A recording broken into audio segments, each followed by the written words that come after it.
In keeping with Season 4's baffling pairing of stellar show-defining episodes and vanilla lameness, this season sometimes feels like salmon on couscous paired with a grilled cheese I burned on the stove. This year's Girl kicks off what is essentially a 4-part Buffy Angel crossover. Yes, this season does contain Hush and Something Blue, but this year's Girl and Who Are You are probably still the pinnacle of the season for me, the peak harmony of its humor, heart, and meaning.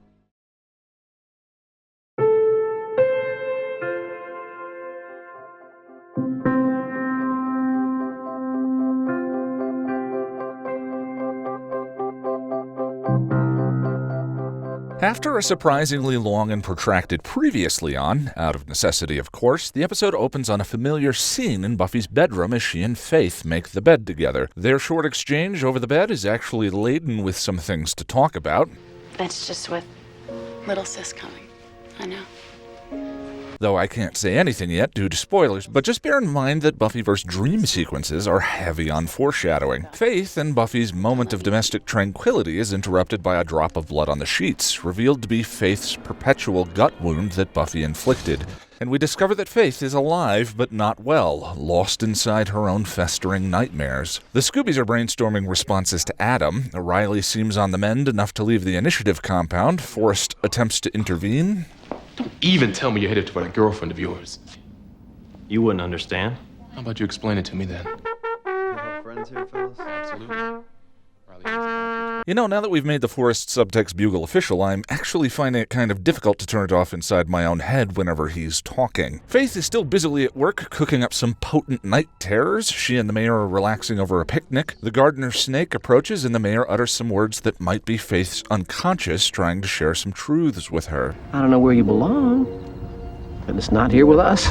Buffy ruins Faith's idyllic picnic moment. Notice that in Faith's dreams, Buffy is the one wearing black, symbolizing who Faith believes the actual bad guy is. Out hunting for Adam, the gang discovers one of the more ghastly images from the series, short of one event to come in 2 seasons. I never realized before this rewatch that the demon corpse is actually still steaming, a kind of impressive and icky visual, but my imagination also went to the kid from the last episode. Shadow Buffy tracks Faith to a cemetery, Faith falls into a grave, and Shadow Buffy leaps in after. Faith arises victorious. Get busy living, or get busy dying. And Faith wakes up in a hospital. A woman explains to Faith that the mayor died, and in a cut I find delightfully cold-blooded, we see Faith walking away wearing the woman's clothing. Faith wanders the town taking in the wreckage of Sunnydale High, the crowds of what was supposed to be snake snacks just wandering about their day. She finds her way to Giles's place, and not for the first time this season we get an image of someone looking earnestly in upon a life they cannot have. Buffy receives a call letting her know that Faith is awake and gone. The next day she and Willow are walking the quad, and I'll tell you, if I were her, I'd get out of Dodge post-hasty. You're not me. Buffy makes some attempt to keep the peace that I find sort of moving. But Buffy also hasn't been tortured by psychically influenced night terrors for the past 6 months. They fight, the police arrive. You took my life, B. Payback's a bitch. Look who's talking. Willow is apparently in this scene just to dish out purse slaps and zingers. Xander and Giles are out patrolling and stumble on Spike. Spike suckers them into explaining what's going on. Tell you what I'll do then. I'll head out, find this skull, tell her exactly where all of you are, and then watch as she kills you. See, this scene really exists only for one reason. Spike, and to a major degree Xander and Giles, have nothing to really do in this episode. You watch a lot of shows with throw-in scenes intending to remind you that, oh right, Spike is on the show. But in the hands of these writers, it's one of the most memorable scenes in the episode. In fact, I would even go so far as to say that this is one of the most memorable scenes for me with Spike's character in the series. He steals it. And that charisma of his is kind of a problem later on down the line, but we'll get there. Hashtag Spike problem. That's my radio.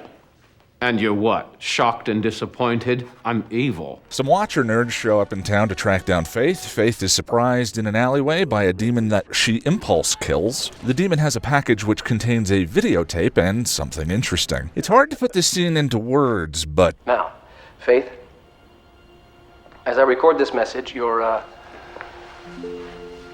sleeping.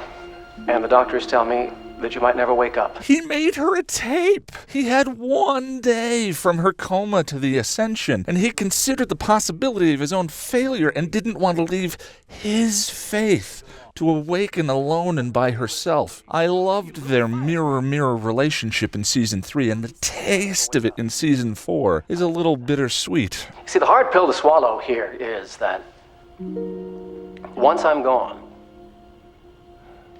your days are just plain numbered. But that's the evil of their relationship, isn't it? His statement always occurred to me as sort of manipulative and a curse on Faith. But considering his character, it's possible that that is the world as he sees it. The mayor was soulless, as he admitted in an episode of Season 3 to having sold his for a favor. Lacking that, he isn't really capable of free will, of choice and change. And so, of course, he can't envision a scenario where Faith's actions won't eventually mean her end, if he isn't around to protect her. In some ways, then, his pronouncement of doom for Faith's character is actually just another expression of his fatherly love for her, corrupted though it may be. But you're never alone.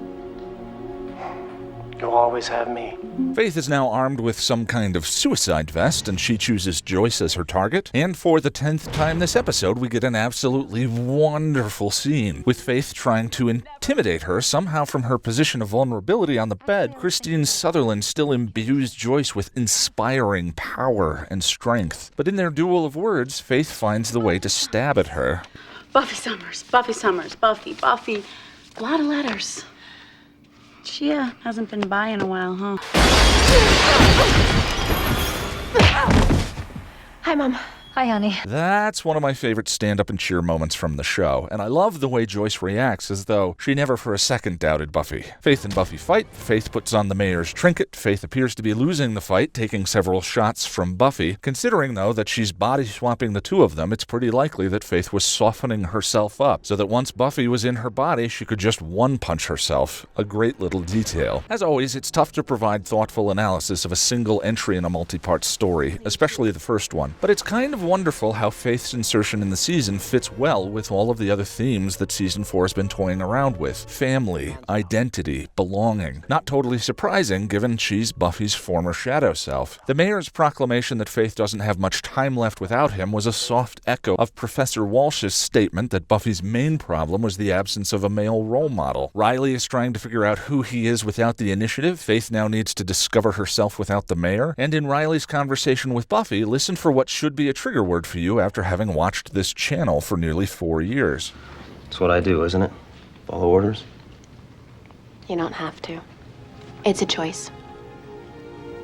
You can go back in there and maybe make some changes from the inside. Or you can quit the team, fight demons in your own way.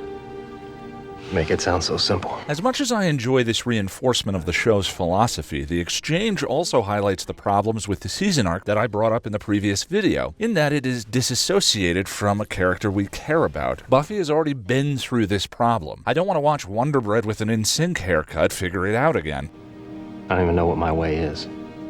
Well, it's time to find out. Riley, you could watch the first 3 seasons of this really amazing show. I'm not sure what the name is. Name escapes me. Something like Buffy the Werewolf Killer? It'll come to me. Is there anything I can do?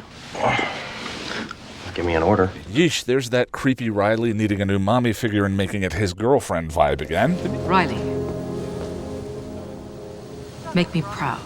The music throughout this episode is really evocative and elevates already splendid material. There's an emotional quality to it that reveals something of the undercurrents that don't appear readily on screen. Listen to the haunted recurring strings theme by Christoph Beck that plays over and over again as Faith comes to grips with what's happened.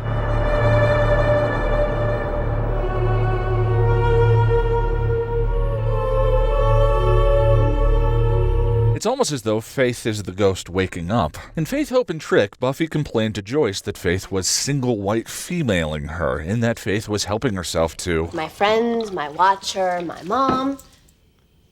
Look, now she's getting along with my fries. But by the end of this year's Girl, Buffy's anxiety has literally come to pass. We'll talk more about what it reveals in the next episode. You're not me. You know you're not going to take me alive. Not a problem. Well, look at you. All dressed up in big sister's clothes. You can't handle watching me live in my own way, having a blast because it tempts you. You know it could be you.